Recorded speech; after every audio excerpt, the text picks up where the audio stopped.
Baik teman-teman, pada kesempatan kali ini saya akan membahas mengenai seasonality saham ya. Jadi seasonality adalah suatu data statistik ya, di mana dia menunjukkan perubahan setiap bulan ya. Dalam beberapa tahun terakhir, saham-saham tertentu ya, kita cari yang kenaikannya melebihi, biasanya sih potensialnya melebihi 80% ya. Dia dalam 5 tahun terakhir di bulan Februari misalnya untuk bulan depan ya, dia selalu naik. Jadi sekarang kan akhir Januari 2022 ya. Jadi kita akan melihat berdasarkan seasonality saham ya, saham-saham apa yang kenaikannya positif ya di bulan Februari selama 5 tahun terakhir ya.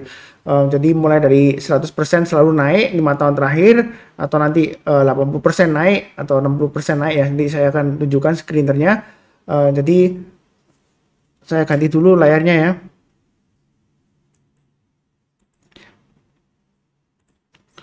Jadi kalau kita lihat di sini screennya adalah seasonality saham ya untuk di bulan Februari ya. Ini saya run screenernya hari ini.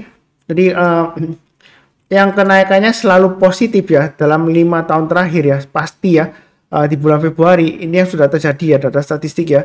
Itu ada 3 saham ya, Sido, MDKA, dan Toba. Sedangkan untuk yang kenaikannya 80% positif ya di bulan Februari ya. Berarti kalau ada 5 Februari di tahun sebelumnya ya, itu dia paling enggak dari 5 itu dia 4 positif ya. Jadi dia 80% kenaikannya positif. Ini ada 1, 2, 3, 4, 5, 6, 7 saham ya, seperti itu ya. Dan ini persentase average-nya kenaikannya seperti itu ya. Jadi berapa persennya. Kemudian ada yang 60% banyak ya di sini ya. Untuk bulan Februari 40% ada juga, tapi yang di sini saya bahas beberapa yang potensial kenaikannya tinggi ya, yang sudah terjadi ya. Jadi seasonality saham ini adalah data statistik yang sudah terjadi ya. Berdasarkan data tersebut kita bisa istilahnya mengambil bahan acuan lah, seperti itu ya. Kira-kira untuk Februari yang akan datang ini apakah dia masih akan tetap naik ya, seperti itu ya. Tentu saja kalau kita bicara mengenai prediksi ke depannya, kita harus melihat dulu trennya ya, seperti itu ya. Jadi kalau trennya sedang sideways ya ada kemungkinan masih lanjut sideways. Kalau trennya uptrend ya dia masih lanjut uptrend, atau kalau trennya masih strong downtrend ya dia masih kecenderungan strong downtrend. Ya ada kemungkinan dia rebound juga ya kalau berdasarkan seasonality, dia di bulan Februari dia naiknya tinggi atau naik gitu ya, selalu positif ya. Jadi ini ada 3% yang 100% ya selalu positif di bulan Februari kenaikannya. Kemudian 80% ada beberapa saham. Saya tunjukkan lagi langsung seperti apa ya. Jadi kalau yang punya Stockbit ya, itu Anda bisa lihat di Stockbit ya, di sini ya. Ini contohnya seasonality-nya untuk Sido ya. Tadi saya sebutkan untuk Sido dia di bulan Februari kenaikannya selalu 100% positif ya. Jadi rata-ratanya di sini 9,73% ya. Jadi tahun 2021 dia naiknya 8,98% Februari ya. Februari 2020 dia kenaikannya 2,87%. Februari 2019 26,29%. Jadi kalau di total ini dalam 5 tahun sebelumnya ya, 5 tahun terakhir di bulan Februari dia 100% selalu naik ya. Jadi harapannya sih kalau Februari yang akan datang ini dia juga akan naik juga ya. Tapi belum pasti ya.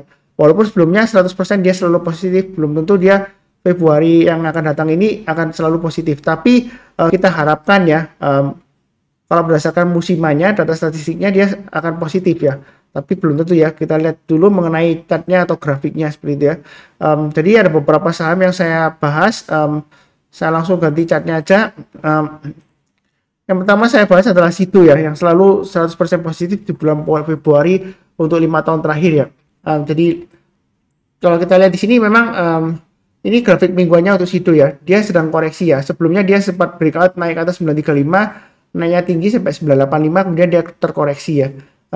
Kalau kita lihat di sini uptrendnya memang kecenderungan untuk jangka menengahnya masih cenderungan naik ya, seperti ini ya. Kalau kita perhatikan ini swing low yang di sini, kemudian dia naik cenderung sideways. Ini swing low berikutnya ya, dia swing low yang di sini itu lebih tinggi daripada sebelumnya di sini, dan dia naik kemudian koreksi. Ini swing low berikutnya ya, dia lebih tinggi daripada sebelumnya, dan ini dia terkoreksi ya. Apakah di bulan Februari nanti dia akan cenderungan naik ya?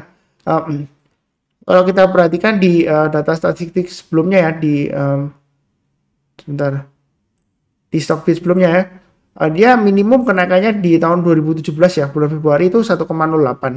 Paling tinggi di bulan Februari 2019 ya, 26,29%. Itu untuk Sido ya.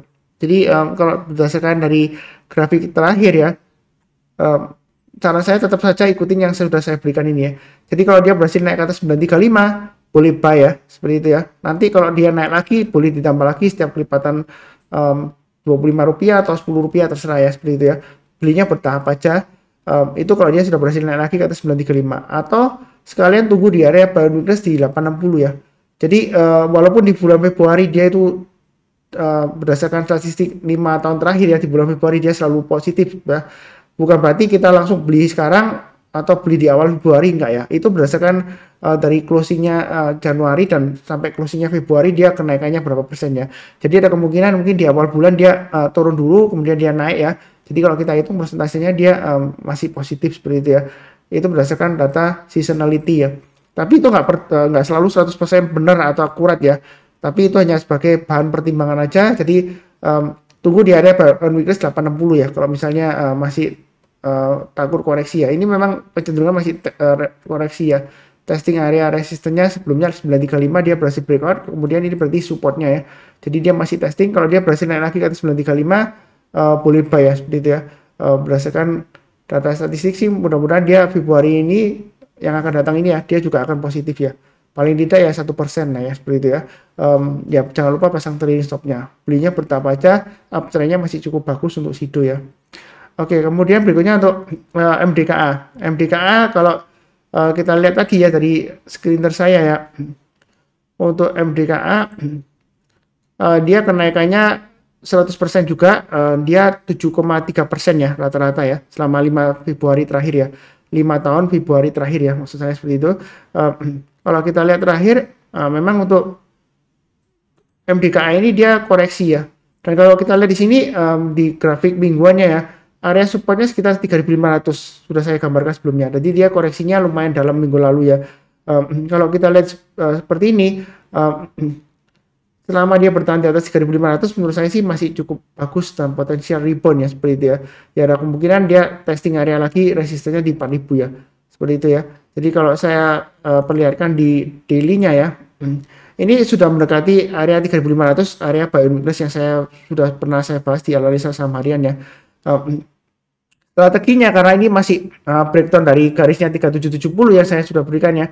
Jadi sebenarnya dia masih resiko testing 3.500. Belinya kalau mau buy, saran saya sih tunggu kalau dia sudah berhasil rebound di area 3.500. Artinya rebound kalau dia nyentuh, kemudian berhasil naik lagi ke atas ya, mantul istilahnya, naik ke atas 3.500 barusan kita buy.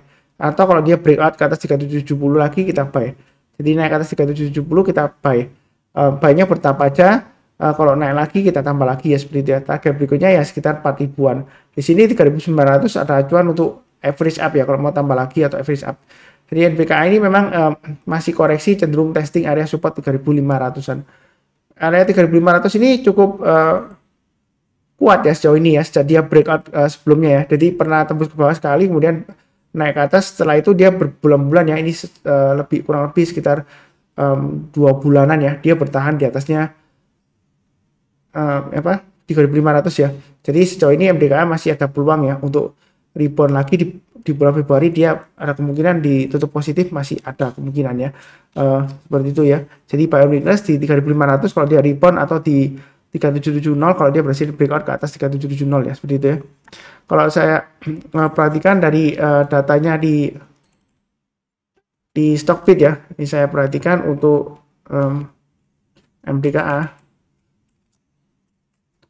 Ntar saya kembali ke slide-nya. Nah, di sini dalam 5 tahun terakhir ya, di bulan sebentar saya belum ganti ya. Ini sebentar.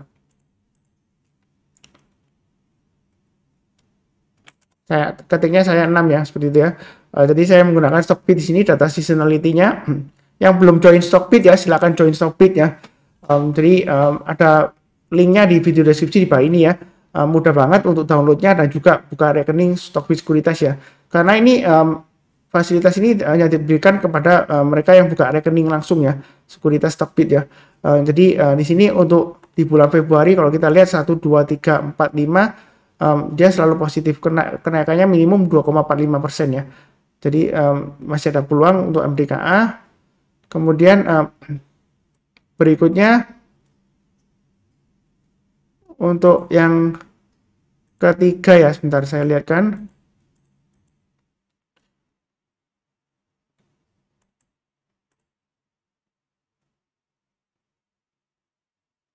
Tadi yang ketiga adalah Toba ya. Jadi saya lihatkan slide-nya untuk Toba.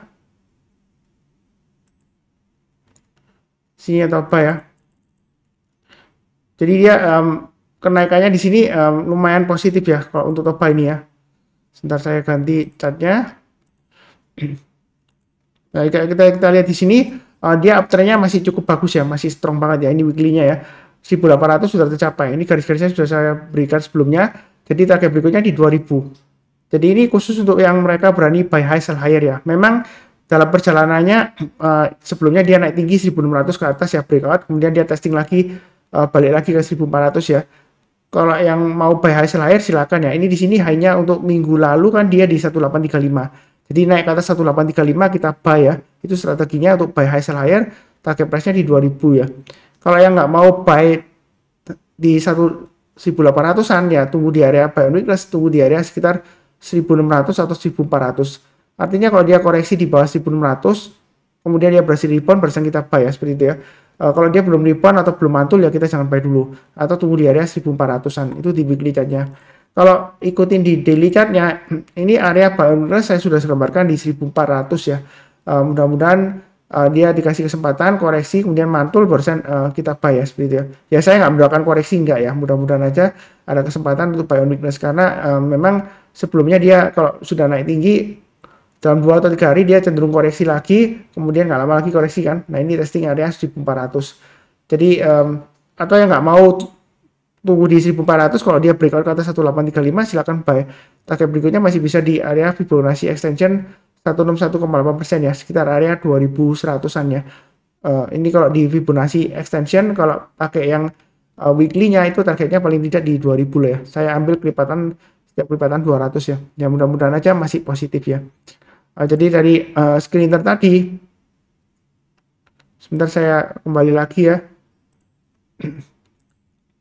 Di Excel ya. Untuk yang 100% itu ada 3 tadi ya, sudah saya bahas. Kemudian yang berikutnya kira-kira yang potensial kita harus lihat yang ke bawah ini ya. 80% atau 60% ya. Dan yang menarik yang saya lihat dari candle terakhir ya. Bisa langsung ganti slide-nya. Kami broker ya. Oke. Berikutnya yang menarik itu adalah Mika. Jadi kalau kita lihat di listnya untuk Mika itu dia sebentar saya ganti catnya lagi, maaf sering ganti-ganti screen-nya ya.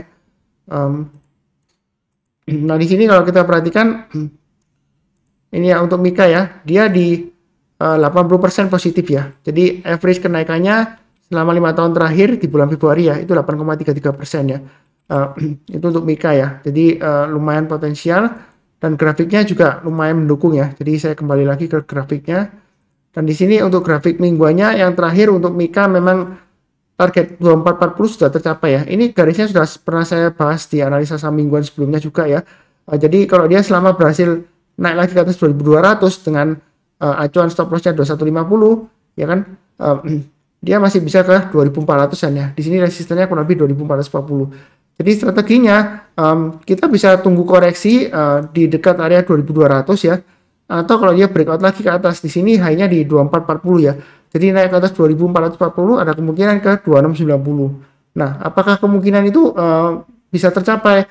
Ya kalau kita lihat di sini ya, kalau dia sudah berhasil naik ke atas 2440 di sini ya, gambarnya sudah saya gambarkan, dia masih ada kemungkinan naik lagi. Jadi 2690 ini mudah ya. Kalau kita lihat di sini dari bawah ya, 2440 breakout ke atas, 2690 masih kemungkinan bisa tercapai ya, seperti itu ya. Apalagi berdasarkan data seasonality-nya di bulan Februari ya, selama 5 tahun terakhir di bulan Februari maksud saya, dia 4 kali naik, hanya 1 kali saja turun ya, seperti itu ya. Jadi ada kemungkinan ini masih bisa naik lagi karena dia mulai rebound ya. Memang testing area resisten 2440 itu kalau weekly-nya. Kemudian kalau dari daily-nya ini sudah saya gambarkan juga. Kalau mau buy sekarang, kalau lihat dari daily chart-nya ya, pasang stop loss-nya di 2350 ya. Karena kalau kita lihat ini memang dia barusan breakout, kemudian dia kalau buy sekarang itu memang kecenderungan istilahnya buy-nya di dekat resistennya ya, kurang lebih ya. Kita lihat di mingguannya tadi ya. Jadi kalau dia turun bayar 2350, sana saya sih jual dulu. Ada kemungkinan dia mungkin balik lagi ke area 2200 sampai 2270 ya, seperti itu ya.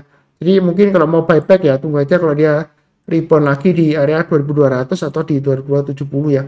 Jadi buy weakness-nya di sana. Kalau nggak mau buy sekarang kalau nggak mau buy sekarang maksud saya ya, buy weakness-nya di 2270 atau 2200 ya. Itu kurang lebih untuk Mika ya. Berikutnya untuk weekly chart-nya untuk Medco ya. Jadi Medco sudah saya bahas juga di analisa saham mingguan ya. Playlistnya ada di video deskripsi di bawah ini. Berdasarkan data statistik saya, Medco itu dia kenaikannya ya. Saya nggak ganti lagi ya, nanti tambah pusing ya. Saya bacakan aja. Average gain-nya lumayan tinggi ya, 18,95%. Tapi persentase kenaikannya 60% ya untuk Medco ya di bulan Februari selama 5 Februari terakhir ya. Tapi menurut saya ini mulai menarik di sini ya. Jadi kalau kita tarik Fibonacci retracement-nya dari swing low di sini dan swing high-nya, dia sudah berhasil naik ke atas 505 ya. Jadi sudah saya bahas juga di analisa saham mingguan, saya nggak bahas lagi. Ini masih potensial untuk naik lagi ke atas 560 dengan targetnya sekitar 600-an masih memungkinkan ya. Kalau kita lihat dari data statistiknya untuk seasonality-nya juga lumayan positif ya seperti itu ya. Oke, berikutnya untuk MLPT ya. Jadi kalau dari data seasonality-nya untuk MLPT, saya bacakan aja ya, itu dia 60% presentasinya, tapi kenaikannya 8,7% ya, gainnya ya. Jadi sebenarnya untuk kondisi sekarang untuk MLPT ini dia masih kecenderungan sideways ya. Memang dia sideways-nya di atas ya. Ini testing area supportnya di 2830 ya. Ini masih potensial ke 3700 ya selama bertahan di atas 2830. Kalau dari weekly-nya support resistennya 2830, supportnya resistennya 3700 sampai 210. Tapi kalau dilihat dari daily-nya di sini ya, mau buy sekarang silakan ya. Ini kurang lebih di area testing area 3110 ya. Jadi buy sekarang selama berhasil di atas 3110 ya kita masih hold ya. Jadi pasang stop loss-nya di 3110 ya. Kalau dia naik lagi ke atas 3380 tambah lagi, naik ke atas 3550 tambah lagi ya seperti itu. Naik ke atas 3700 tambah lagi. Ya kurang lebih seperti itu. MLPT ya. Berikutnya untuk BRPT ini menurut saya juga lumayan menarik. Kalau kita lihat di sini memang dia di bawah ya ini ya. Masih testing 850 ya. Belinya kalau saran saya ya ada dua strategi, buy sekarang, pasang stop loss-nya di 850 dan 820 di sini ya. Low-nya dari 2 minggu yang lalu, atau buy-nya tunggu sekalian breakout ke atasnya ini ya, resistennya 910 ya. Kalau dia naik ke atas 910, besar kemungkinan dia akan berusaha untuk naik ke atas 1000 ya, dengan targetnya sekitar 1010-an di sini. Karena paling tidak di sini kalau dia gagal ya dikasih 955 lah ya. 910 ke atas ya paling enggak ya 955-an kurang lebih ya di sini ya sebelumnya ya. Tapi menurut saya sih kalau 1010 harusnya sih masih bisa, kemungkinan masih bisa dikasih ya seperti itu ya. Melihat dari grafik weekly-nya ya. Kalau dari daily-nya untuk BRPT ini sudah saya gambarkan. Setelah dia naik, dia ternyata koreksi lagi ya. Jadi masih di area 835 sampai 925 ini kalau dari daily chart-nya ya. Kalau dia breakout ke atas 925, menurut saya sih jangan ragu-ragu untuk buy ya. Kalau dia breakout ke atas 925 atau average up kalau sudah punya ya. Ada kemungkinan kalau dia breakout ke atas 925 dia akan mencapai resistance sekitar targetnya di sekitar 1000 ya. Seperti itu ya. Memang untuk kondisi BRPT ini dia masih kecenderungan masih downtrend ya, walaupun dalam 1-2 minggu ini dia sudah mulai rebound naik ya. Tapi hati-hati kalau dia turun lagi di bawah 820 ya, dia bisa lagi turun di bawahnya 810 ya. Kalau dia turun di bawahnya 820 memang turun 810 makin memungkinkan, makin gampang ya. Makin cenderungan resikonya makin besar ya. Ini bisa turun dalam ya sampai di bawah 700 masih memungkinkan ya kalau dia breakdown ke bawah ya. Jadi hati-hati pasang stop loss-nya di 835 dan 820 maksimum ya seperti itu ya. Itu untuk BRPT ya. Kurang lebih sih seperti itu yang menurut saya kira-kira menarik ya kalau berdasarkan data seasonality-nya. Saya kembalikan lagi ke worksheet-nya atau screener saya ya sebelumnya ya. Di sini yang 80% ya BFIC ya, ASA, Dinar, Mika. Ini yang saya punya Mika ya, saham rumah sakit ya. Mika, kemudian TIN saya nggak punya, ISA saya nggak punya ya seperti itu ya. Yang lainnya nggak ada sih di daftar ini ya, belum ada ya. Kurang lebih sih seperti itu ya. Ini statistiknya ya. Jadi mungkin saya besarkan kalau misalnya nggak seberapa kelihatan ya, saya coba besarkan ya. Ini number of years up, number of years down ya. Berarti dari 5 Februari terakhir ya, dalam 5 tahun sebelumnya ya, itu ini down-nya 0, up-nya 5 ya. Kenaikannya 100% ya. Seperti itu ya. Nah, kalau kita short, kalau kenaikan paling tinggi apa Pak Sunar ya? Kita lihat aja average gain-nya yang paling tinggi ya. Nah, ini BNPA, BGTG, AGRS ya, Baca, BBB. Kebanyakan sih ini saham-saham yang aksi korporasi ya. Kalau kita lihat di sini ya. Kalau Friend ya, Friend terakhir masih belum naik ya, masih di bawah 92, dia masih cenderung resiko ya kalau Friend ya. Kemudian Medco sudah mulai bagus, MPPA sudah mulai rebound ya seperti itu ya. Tiba-tiba aja minggu lalu dia naiknya kencang ya MPPA ya.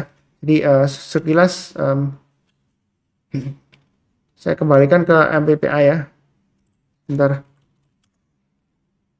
Sudah mulai rebound tapi dia masih strong downtrend ya. Bentar MPPA. Saya ganti chartnya. Ini ya, masih strong downtrend ya. Dari weekly-nya ya. Jadi kalaupun Anda buy sebenarnya masih resiko di sini. Kalau kita lihat ada resistennya terdekatnya 288 ya di sini ya.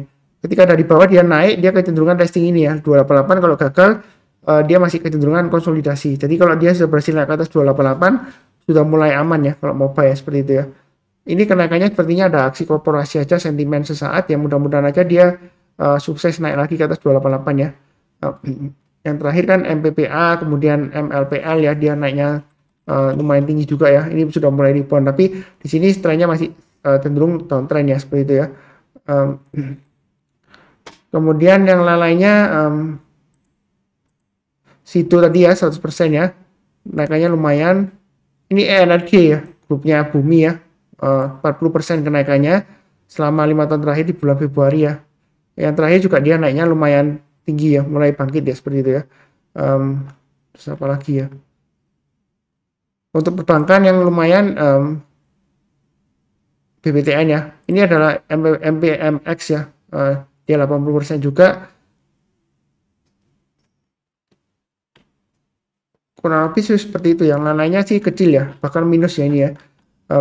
Ada yang minus karena di sini kita lihat memang berdasarkan persentase kenaikannya di bulan Februari yang positif ya. Tapi kenapa kok ada minus ya? Dia rata-rata dalam 5 Februari terakhir ya. Jadi kalau minus berarti dia di rata-rata selama 5 tahun terakhir ya, di bulan Februari dia minus ya rata-ratanya. Yang tertinggi ya yang aksi korporasi ini aja ya, di bulan Februari ya. Ya mudah-mudahan aja masih bagus lah ya, yang beberapa yang kenaikannya yang positif ya. Paling tidak yang kalau saya short di sini ya, yang kenaikannya ya minimal 60% lah ya. Mudah-mudahan dia masih bisa naik. Tapi tidak menutup kemungkinan yang 40% bisa naik juga ya, seperti itu ya. Ini hanya merupakan data statistik aja ya, bukan analisa teknikal, bukan ya. Seperti itu ya. Jadi kira-kira sebagai bahan acuan tambahan saham-saham apa yang potensial bagus ya, seperti itu ya.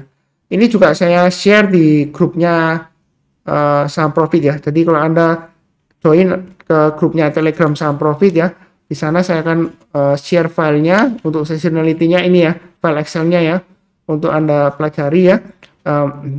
Nanti terus terang aja filenya saya kasih password ya. Passwordnya saya tulis di sebentar, saya kasih tahu langsung aja ya passwordnya nanti ya. Ini bagi yang menonton berarti sudah tahu passwordnya ya. Jadi ketik aja SHM profit gitu ya.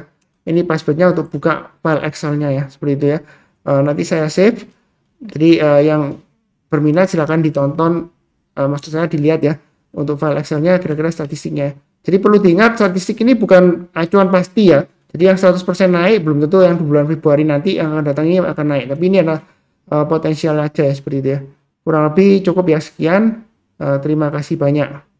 Yang barusan join jangan lupa subscribe, kemudian nyalakan lonceng notifikasinya, bantu kasih like dan kasih komentar ya, seperti itu ya. Filenya saya share di grup Telegram saham profit ya. Ini saya ketikkan ya. Kalian HTTPS. Jadi nanti linknya juga saya kasihkan di video deskripsi ya. Saham profit, jangan salah ketik ya. Karena kalau salah ketik ada grup lainnya yang namanya serupa ya, tapi tak sama ya. Yang copycat, yang biasanya grup pemalsuan seperti oknum penipu seperti Titip Dana ya. Jadi ini grup saya yang asli, namanya T.me, terus kemudian saham profit ya, seperti itu ya. Oh sebentar, saya belum ganti Excel worksheet-nya ya, maaf.